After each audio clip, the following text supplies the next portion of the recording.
Hello everyone and welcome to our webinar of today by LS Instruments.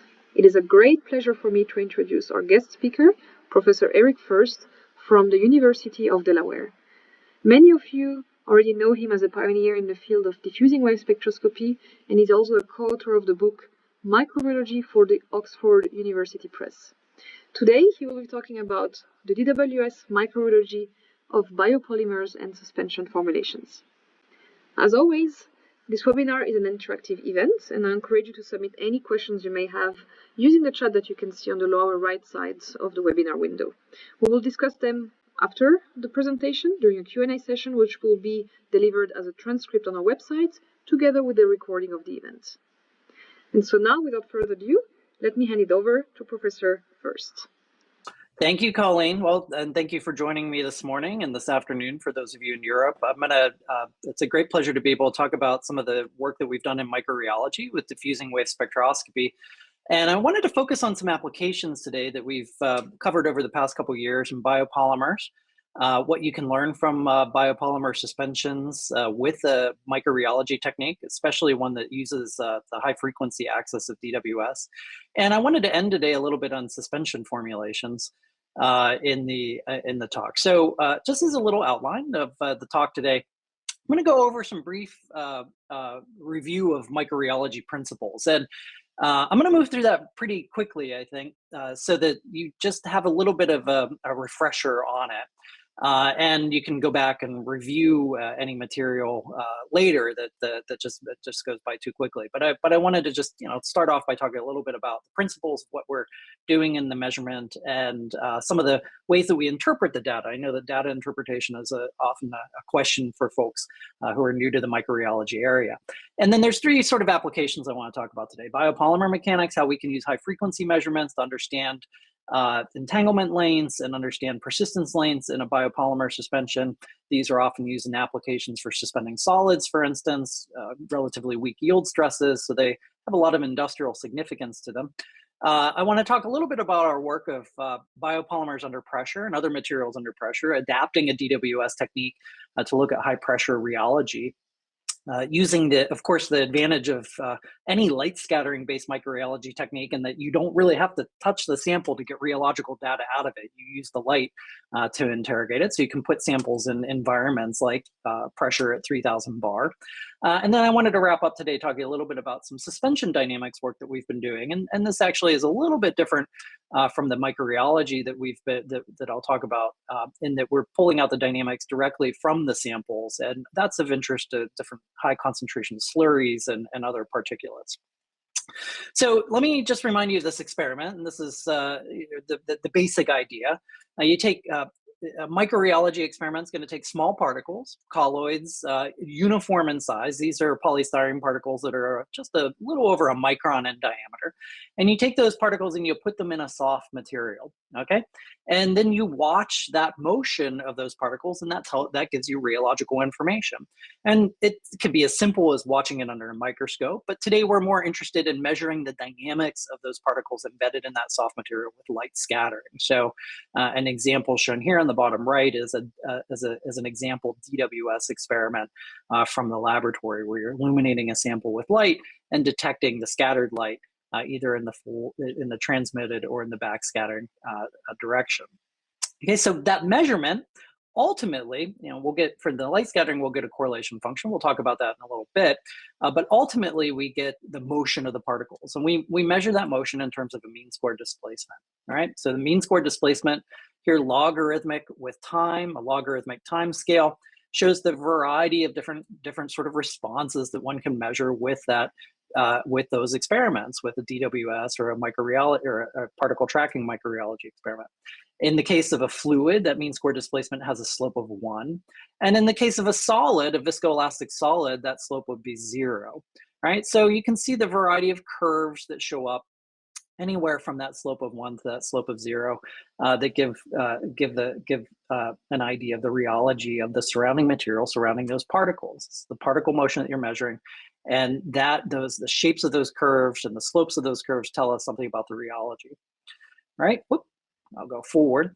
So the way that we interpret that mean square displacement is with a generalized Stokes-Einstein relationship. And this is neglecting inertia. So these are the usual forms that we use, where the Laplace transform of the relaxation modulus can be written as the thermal energy over that Laplace transform of the mean square displacement, the particle radius A, the Laplace variable S, and just pi. Or you can write it in a frequency domain as KT, and now you have frequency and the Fourier transform of the mean square displacement.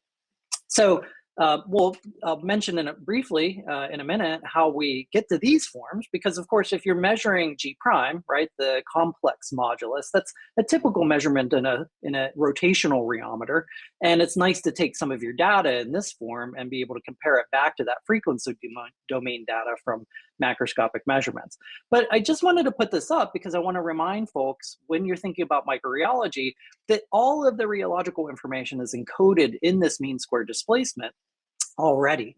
And in fact, using a simple transformation of the shear modulus and the compliance J, you can show that the mean square displacement is just a measure of the creep of the material. So this is equivalent to doing basically a step stress measurement and a rotational rheometer. That's what microrheology is measuring. So I just always like to start off by mentioning that, because you already have information in the mean square displacement with respect to the rheology. It's not something that you need to always convert back to G prime and GW prime. Okay, so microrheology is a creep experiment. Now, if you want to put it in the frequency domain, there's some approximate ways of doing that. A very common one is this sort of logarithmic way of doing it, where you take a local power law and you measure the slope of the logarithmic slope of the mean square displacement, and that's alpha, and then you measure the mean square displacement at a certain time, and that inverse time becomes the frequency, basically. So that's one way of converting it to the frequency domain. And this slide just gives you an example of that. Okay, that's a common way to do it, and your software in your instruments is doing this now oftentimes. But remember, again, there's the limitation that there's good limits to keep in mind in terms of the mean square displacement. What you're going to see in terms of either Newtonian fluid or elastic solid, you can think about what a Kelvin-Voigt fluid might look like in a microrheology experiment, right? Going up with a slope and then coming to a plateau as you experience the sort of solid form at long time scales, so low frequencies, right? Or a Maxwell fluid, where you have something at low frequencies relaxing to a fluid. So you can start to think about the limits of that. And those are discussed in the book that Todd Squires and I wrote. And I'll just go through these slides really quickly, because I just want to put in front of people, the idea that you can, with mean square displacement, start to think about the rheology of a material. So you can, like I've said, you can say an elastic solid, right? If I have that in frequency domain, that's just a constant modulus, flat with respect to frequency. The loss modulus is not existing at that point. And the compliance is just going to be really 1 over that modulus. So you have a mean square displacement, which is lower, right? And if you have a Newtonian fluid, you have a similar sort of slope of 1, and that's going to be time divided by the viscosity. And you can write these out for the Kelvin-Voigt model, the Maxwell model. You can think about what a power law fluid would look like. In the case of mean square displacement or the creep compliance, that's just going to give you a slope of the power law exponent n, right? So we're going to see that later on in some of the data that I show you. For semi-flexible filaments, for instance, that terminal slope at high frequencies is going to be 0.75. And so you'll see a mean square displacement like that. The equivalent complex moduli, the shear moduli, would be a G prime and G double prime, which follow that same slope too, okay? And similarly, you can plot this out for different dynamic models. The Rouse model for polymers, you should see something like short time scales in a microrheology measurement going as the Rouse exponent 1/2 and then crossing over to a slope of 1 eventually as you get past the longest relaxation time scale of polymer. That can be useful in the measurements that I'll show you for measuring the relaxation time scales of different polymer suspensions. And similarly, if you have hydrodynamic interactions, you have something like the Zim model, you'll see a similar type of behavior, but now with the slope of the Zim exponent, something usually like 0.6, 0.67, all right? So today I want to talk about, so that's, really a quick introduction to microrheology, just some of the basics, just to get us started, so that when I show you the plots, you can, you can keep those ideas in mind. And I really just want the viewers of this webinar to know that there's a resource out there, and to be able to think about that data interpretation of your DWS measurements in different ways, or your microrheology measurements in different ways. So today I'm going to talk about some work with diffusing wave spectroscopy. Most of you are probably familiar with the technique. It's light scattering in a highly scattered regime. The experiment is actually really even simpler than a typical scattering experiment, because you don't really have to worry about forcing the scattering vectors to be the scattering vector to be a certain value based on the incoming and the outcoming detector positions, the source and the detector positions, right? Because there's multiple scattering, you sort of randomize these the scattering, and so you just have to pull out light either oftentimes in a transmitted transmitted light, or in a backscattering geometry. So this is just showing you our very old setup with PMTs, for instance, right? But oftentimes people are using, and commercial instruments are implementing APDs, and then taking those signals to the correlator and calculating a correlation function. These are some of the key references of DWS. So it's a sequence of single scattering events, basically, and multiple light scattering. And the advantage of this is that, of course, you're going to probe length scales now, which are much shorter. And because you're probing length scales of motion of scatters that is much shorter, you're probing oftentimes much shorter time scales. And so this is going to give us access to a really high frequency measurement, if I'm thinking in the frequency domain, or a very short time measurement, if I'm thinking in the time domain. So as light comes in, we have multiple scattering, and you're going to see me refer back to this value L star. We think of the photon propagation in a multiple scattering experiment as a diffusive process, and that L star is basically the characteristic length scale for scattering. This photon diffusion length scale, thinking about photons scattering as a scalar process, as a diffusive process, that gives us this characteristic sort of length scale. That'll have some implications later, so you'll see that come up. Okay. So with that multiple scattering, you can write a correlation function. This is the field correlation function written here. But what I want to, if you're familiar with scattering, you're going to see that there's just this exponential. You have the wave vector of the light. Usually you think of that as the scattering vector, but now that we have we have average values in our multiple scattering. So this is the wave vector of the light, and the dynamics of the particles, right? So in your light scattering experiment, you're used to seeing in a single scattering experiment something like q squared, mean square displacement. All the other terms are basically saying, well, this is a sequence of those, right? This is a sum of many scattering events, and this P of S is a distribution of path lengths, telling you how many scattering events basically are in that. And that's given by the geometry of the experiment. The point is that, like I mentioned, this multiple scattering gives you access to short length scales and thus time scales. So you can measure rheology in the megahertz to kilohertz range pretty easily. And that gives us an advantage versus some other maybe methods, or the ability to actually measure in that sort of frequency and time space. A benefit is also it's way less sensitive to dust.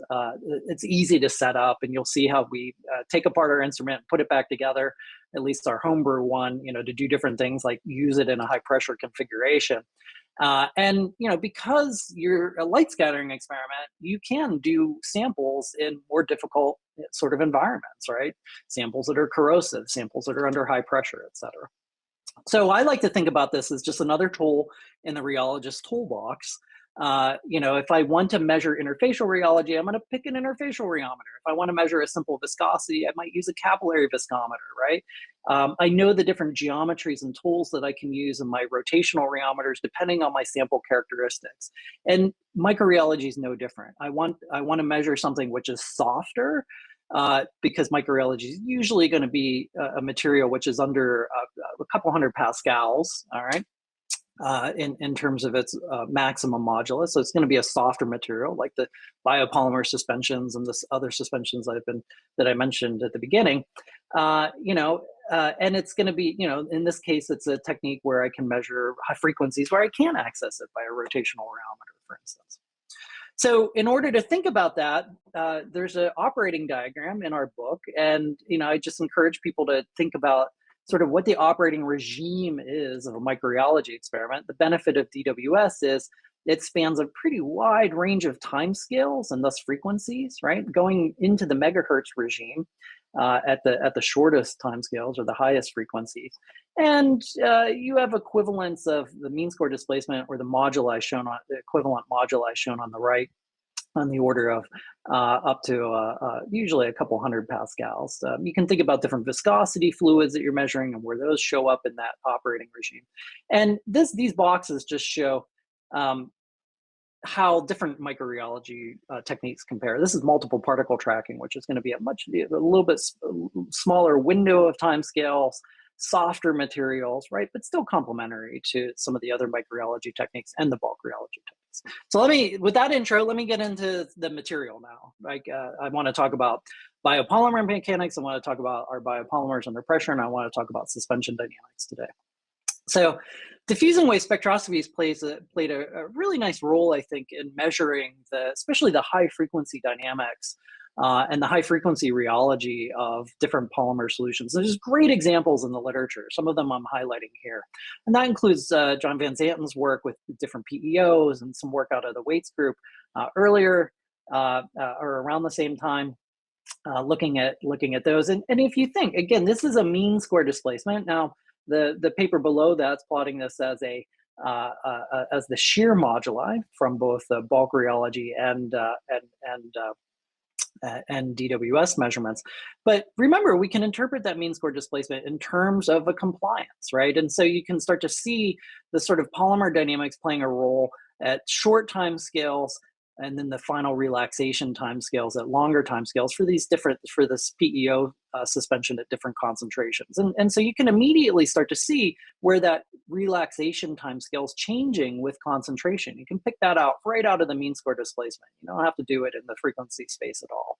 You can see that there's complex rheology happening because the slopes are between 0 and 1 in these regimes. So there's rich information that you can collect right out of a simple microrheology experiment with diffusing wave spectroscopy.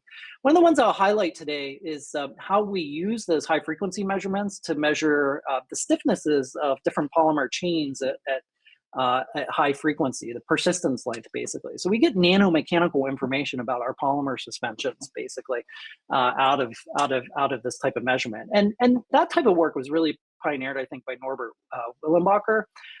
This is an example where they were studying worm-like micellar solutions, and I'll show you some examples of that in a second.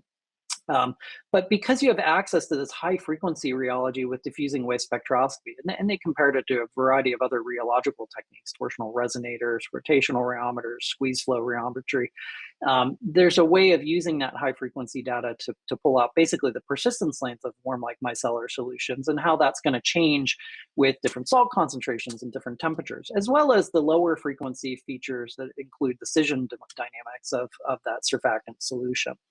And then I'll give you an example in a little bit of some high pressure rheology that we were looking at with borate cross-linked guar or PVA solutions. So just to highlight this result, this is from Olschlager and co-workers in Norbert Willenbacher's group, published about a decade ago.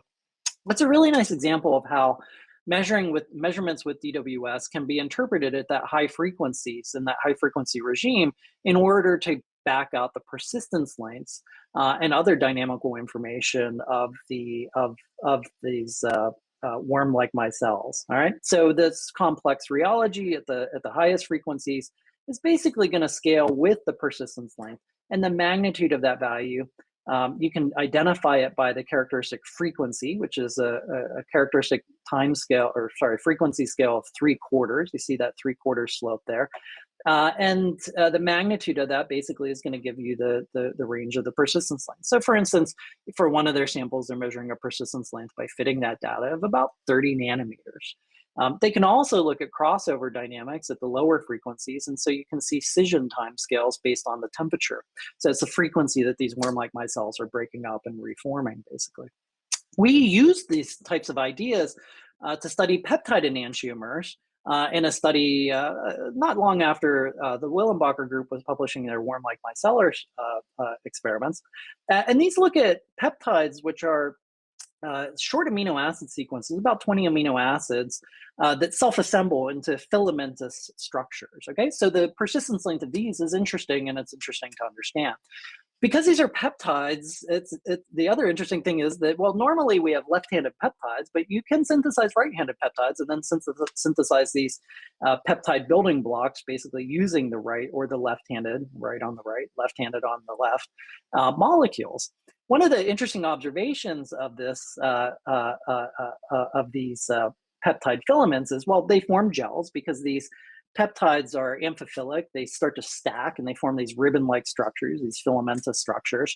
Actually, this is a plot that shows really nicely the complementarity, if we're thinking about that toolbox of rheology, the complementarity of microrheology and bulk rheology, where you have the equilibrium modulus of these filament suspensions as a function of concentration. And each of these techniques is limited, microrheology limited to fairly soft materials, here under about 10 pascals for multiple particle tracking. Bulk rheology does best a little bit at higher moduli. It could come down a little bit probably here. But you see the complementarity because we can interpolate those two data sets and show that over a range of almost 2 orders of magnitude and concentration, you have a really nice scaling of that modulus, which agrees with what you'd expect for a semi-flexible filamentous network of polymer, basically. But one of the things that was observed by our collaborators, which is Joel Schneider when he was at Delaware, was that the enantiomers exhibit, well, exactly the same modulus that you would expect. So whether I have a left-handed or a right-handed molecule, falls right on that line exactly as you would expect. But interestingly, if you use a racemic mixture of those two left-handed and right-handed molecules, you have a modulus which is subtly higher, about 4 times higher. But the question was why? And the hypothesis was basically that these filaments are stiffer because of the way that the left-handed and right-handed molecules can stack together in the filament structure. Now, this is fairly academic. Maybe I'm thinking most of you out there are probably interested in more industrial sorts of suspensions and things like that, and polymers. But I think this is a really nice example of how you can use these high-frequency measurements to back out these mechanics. So using a high-frequency DWS measurement, this is the mean square displacement scaled with concentration versus time for our peptides. These are just the single enantiomers, and it shows that basically that persistence length that we measure, there's a modulus here that it comes to. It's about 100 pascals. We're seeing about 3 nanometers of motion at that point of these probe particles that are embedded in that suspension. All right, so we're scattering off of polystyrene particles which are embedded in the polymer suspension. But here you have the slope 0.75. That's showing you that the high frequency dynamics indeed look like a semi-flexible filament. And importantly, if you look at the racemic mixtures of these, okay, so this is just showing, remember, mean square displacement equivalent to compliance, right? The compliance is going with time to the 3/4. That's exactly what we'd expect for the semi-flexible behavior. The magnitude of this is going to give me the magnitude of the persistence length. And of course, and then if we go to a higher, as we go to a racemic mixture, what we find is that the filaments are indeed stiffer. What's fascinating here too is that there is a concentration dependence that you would expect of the modulus, right? But each concentration falls on the same curve at the highest frequency. You're really only sensitive at that point to how stiff the filaments are. This just gives you an example of how DWS can pull out nanomechanical information about these polymers, something that I think is just really quite fascinating. And we applied that more recently in work with colleagues at Procter & Gamble, Matt Lynch, looking at XK polysaccharide, associating polysaccharide suspensions. These are used for their weak yield stress in suspending solids, basically. And the mixture of those lead to semi-flexible filaments. And in some work that we're going to be publishing just shortly, it's in press at the Journal of Rheology. This is an example showing, again, a DWS experiment with high frequency measurements, showing that slope of 0.75, the magnitude of that giving us basically a measure of the persistence length here on the order of about 200 nanometers. So we're able to back out how stiff those filaments are. And that gives you the ability, like you could think about the worm-like micellar solutions looked by the Willenbacher group, that gives you the ability to say, okay, now how is salt going to affect that? How are different concentrations going to affect that? How are how are different suspension characteristics going to affect that? What variability might there be, between batch to batch? We have that ability to measure that. So that's gives you a little bit of a sense of what I wanted to talk today about biopolymer mechanics and how DWS can measure these types of high frequency measurements. Can give you things that give you quantities like the persistence length of a biopolymer. And next, I wanted to talk a little bit about an application of biopolymers under pressure. Okay, so because we have a light scattering technique, and you're not very sensitive, right, to the scattering angles or anything like that. You do a transmission experiment, a backscattering experiment, you can put your samples in pretty interesting environments, high temperature, high pressure. And these are some examples out of the literature. We weren't the ones to pioneer this at all. Chris Clarkson and John Van Zanten have really nice work in the literature showing how to do DWS basically in a high pressure cell, and others designing high pressure cells for neutron scattering, etc. We basically followed that literature to build our own high pressure DWS system, and this is not using a commercial DWS instrument now. This is just a kind of a homebrew DWS instrument, which is based on some older technology too, but still robust. This is capable of going to about 2,000 bar. I think I say 3,000 later, but caveats 2,000 bar. So 2,000 atmospheres of pressure that the samples are in. All right, this gives you a little bit of a schematic of how that's put together. The DWS experiment in our case is just a laser, an argon ion laser. Now you would probably use a fiber laser or just a nice diode laser like our commercial instruments use. Makes them a lot more compact and less power hungry. And we're using photomultiplier tubes. You would use not a quadrant photodiode, an avalanche photodiode now, and then an autocorrelator. So that's the DWS experiment, with illuminating the sample and pulling out the light in a transmitted geometry. The high pressure cell, right, is just that cylinder there. It's about a milliliter of fluid basically in that high pressure cell. And it's just compressed with a working fluid, a water working fluid, using a pressure generator. Very straightforward, very easy sort of setup to build, with windows, which are sapphire windows at either end that allow you to get the light in and out of the sample, basically. So here's an example with polyvinyl acetate. PVA was a model system that we were using to model guar suspensions that are used in enhanced recovery applications, because both guar and polyvinyl acetate can be cross-linked with borate. That borate cross-linker is pressure sensitive. And so there's some rheological data showing that. Here's a measurement of viscosity. So they were just putting this under a constant shear with time, showing different pressures going up to about 600 bar and showing how the viscosity drops at high pressure. Here's the pressure going up, here's the viscosity going down, and then the viscosity recovering as that pressure's dropped. We wanted to test this because with microrheology, we get the equilibrium modulus, right? We're not going to get viscosity in this case, but we get the under shear, we're going to get the equilibrium modulus.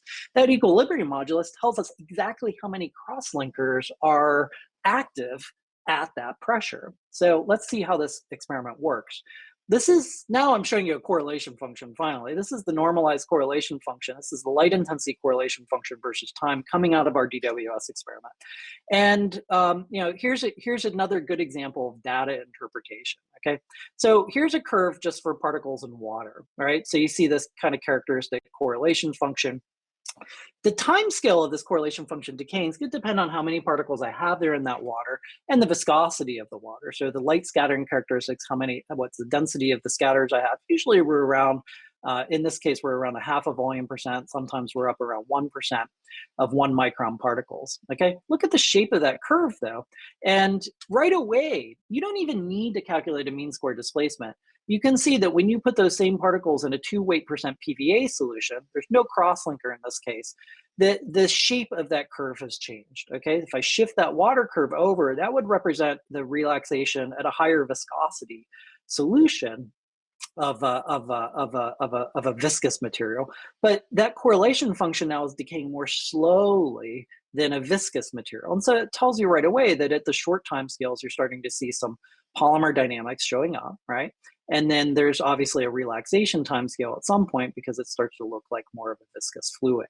So right away from your correlation functions, you can interpret this, you can think about this in terms of rheology, right? And you can get some clues about that. And you can probably even back out a crossover time scale from this data, basically a relaxation time scale for your solutions. You have to, it wouldn't be this time scale exactly because this time scale is convoluted a little bit with the characteristic scattering dynamics in terms of the scattering mean free path length scale and some of the other scattering characteristics. But you could start to back out basically that relaxation time scale.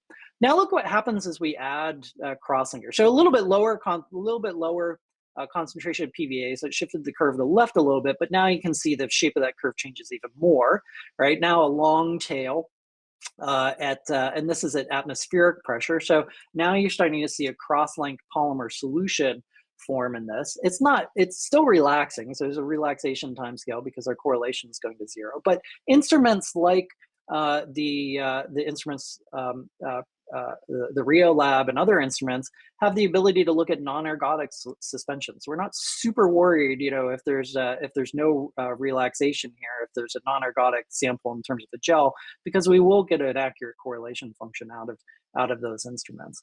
And as we increase the crosslinker concentration, right, we start to see even more long relaxation timescales, higher cross-linking.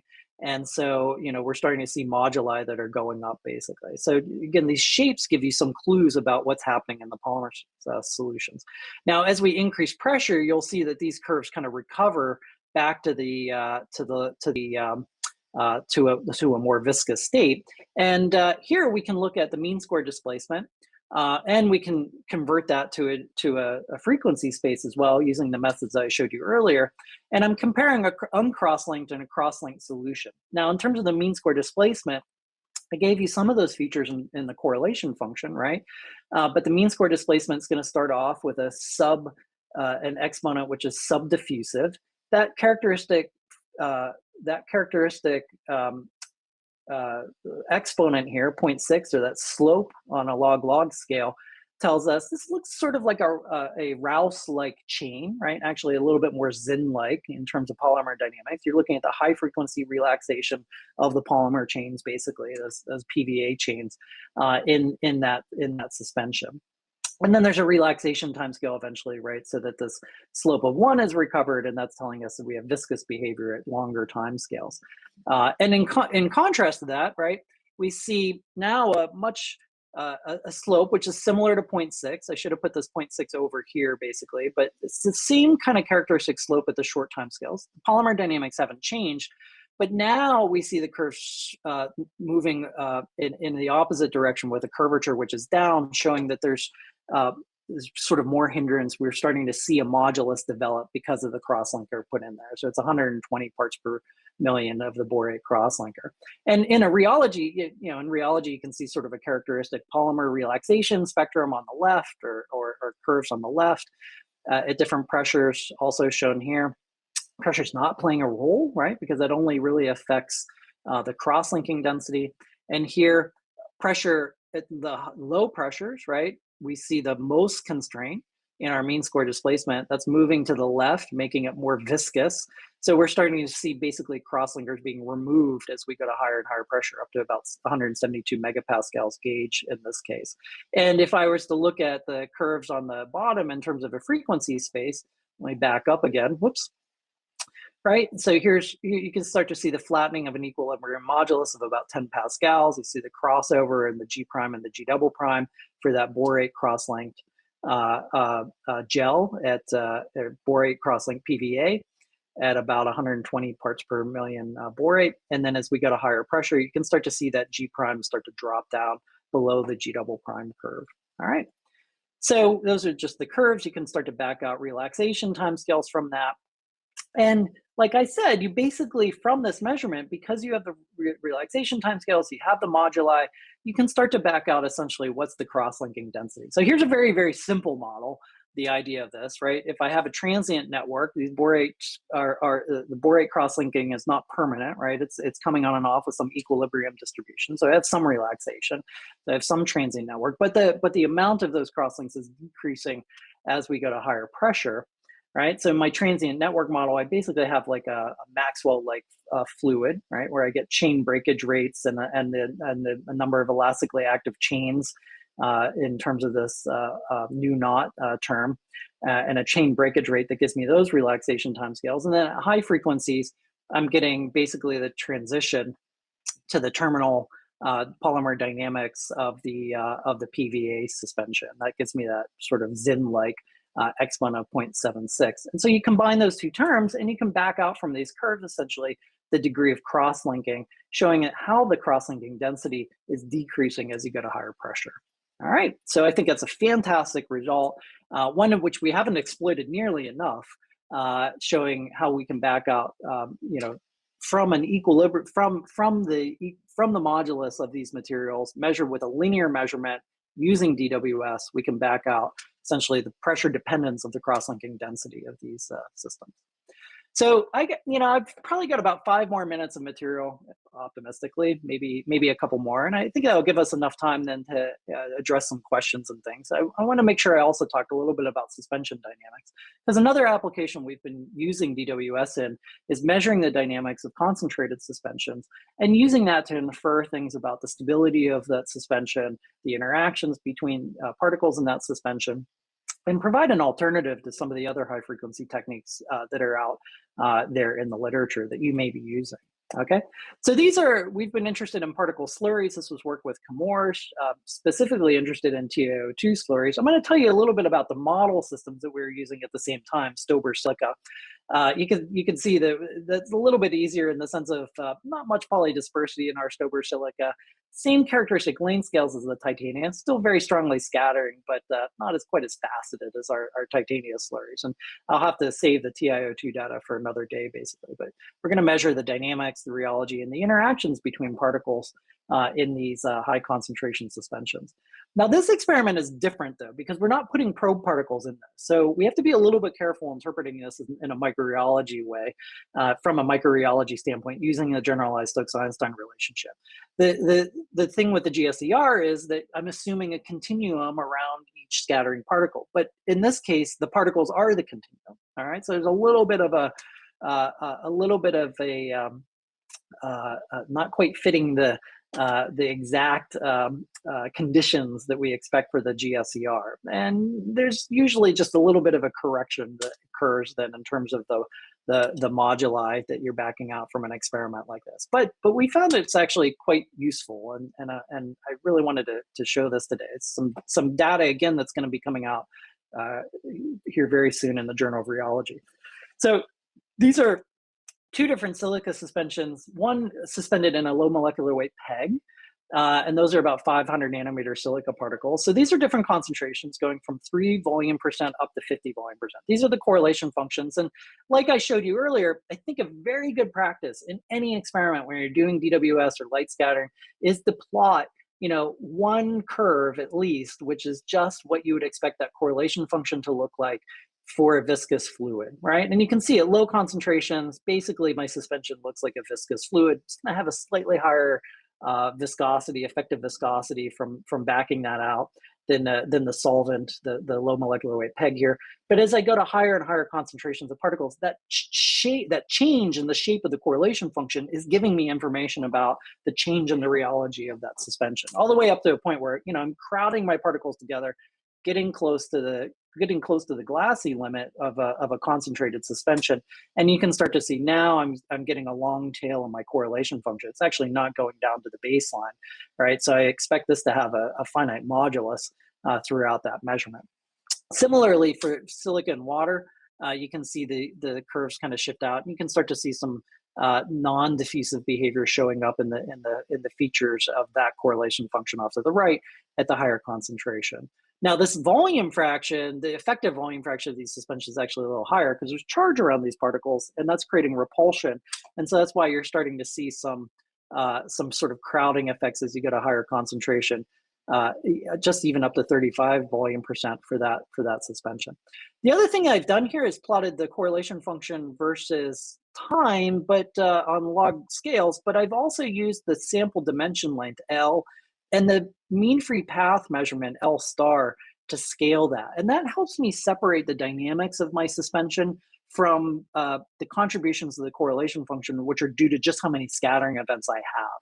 And I'll talk about that in a minute as well.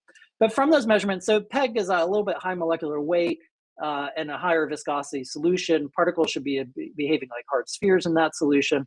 Particles are charged in water, so they behave more like effective hard spheres with a significant repulsion. You can see because of the molecular weight, the correlation functions here are decaying at a little bit longer timescales than those on the right. We're getting shorter timescale data out of that, and that's going to be obvious when we convert our mean square displacements then to the G prime and G double prime values, the shear moduli. You can see now that the silica is getting us a range of frequencies because of the higher viscosity solvent, a range of frequencies in the DWS measurement, which is similar to that which we measure in a rotational rheometer. The nice thing is basically that the measurements agree both with the rotational rheometer and the DWS measurement. So you're picking up, for instance, the crossover point here in this concentration, I think is the highest concentration, around 54% of those two data sets. In silicon water, that 300 nanometer silicon water, you can see how complementary the high frequency measurement pulled out of the DWS is to the lower frequency measurements by the rotational rheometer. And yet there's still pretty good quantitative agreement. So you can start to think about the two interpolated curves together as a measurement over, 7 or so decades in frequency of that suspension.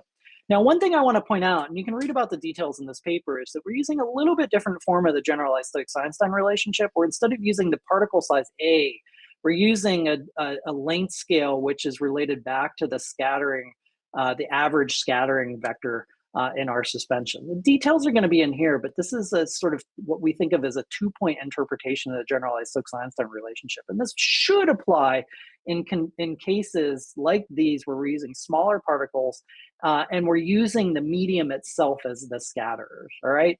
I don't have time to get into that today. It's really new work, and I'd love to talk to people about it a little bit later, but it will show up here soon. So just one little caveat there.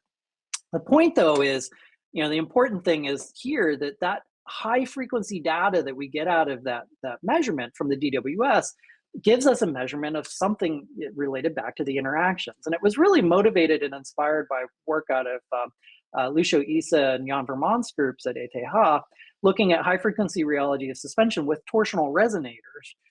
And using that, it's here plotting the loss modulus, scaled loss modulus, using that information and the high frequency dependence of that information to tell you something about the interactions between particles. So I think DWS could be a really interesting and complementary technique for this type of high frequency measurement that tells you about the stability, the interactions, what's happening between particles, especially as they go to higher concentration. So in their examples, they use smooth and stabilized and different roughness particles, and showed how the viscosity increment, which is just that scaled sort of loss modulus, changes at that high frequency, and how you can use those changes basically to back out whether the particles are rough, whether they've been stabilized, they have a good effective stabilizer, whether they're just experiencing strong hydrodynamic interactions. And so we apply those principles to the data I showed you for silica, taking that data, plotting the high frequency viscosity out of our data. We can find the infinite frequency viscosity. You can see that's going up quite a bit faster, right? That's reflecting with respect to volume fraction than hard spheres. That's reflecting the charge interactions between the particles. But then we take the viscous increment like the ETH group does.